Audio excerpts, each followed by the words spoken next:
Airfryer aparatında lülə kebab hazırlayıram. 400-450 qram dana ətini aparata qoyuram, yaxşıca çəkirəm, yəni qiymə hazırlayıram. Bu əsnada içinə hardasa 50-60 qram quzu quyruğu da əlavə edirəm və birlikdə qarışdırıram yaxşıca. Sonra 2 ədəd soğanı xırda-xırda aparatdan keçirdirəm, üzərinə əlavə edirəm və bunları mikserdə qoyuram, xəmir yoğuran ucluqla yaxşıca yoğursun.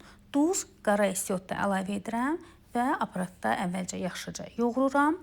Aparatda yoğurulandan sonra onu əlimlə bir qədər yoğururam və lülə kebabın əsas incəliyi odur ki, həmin o qiymə, içlik yaxşıca yoğrulsun. O qədər yoğrulsun ki, quyruq və qiymə hissələri bir-birinə yaxşı-yaxşı yedirdilsin.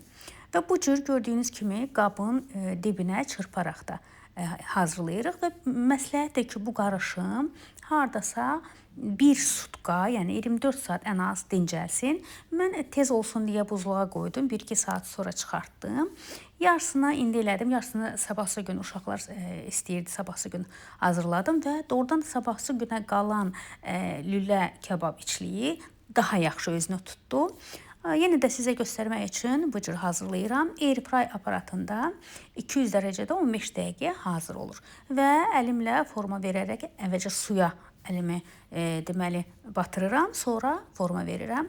Düzdür, airfryer aparatında hamısı eyni ölçüdə olmadı, amma yenə də dadı möhtəşəmdir, çox ləzzətlidir və 15 dəqiqə hazır olur. Üzərinə də sumaqlı qırmızı soğan dilimləri də əlavə edirəm. Çox ləzzətli olur. Siz də hazırlayın mütləq. Videomu bəyənərək öz video listlərinizə əlavə etməyi unutmayın, yəni yaddaşa atın və rəylərinizi gözləyirəm. Siz necə hazırlayırsınız? Bunu yayda, manqalda da hazırlamaq olar eyni bu üsulla.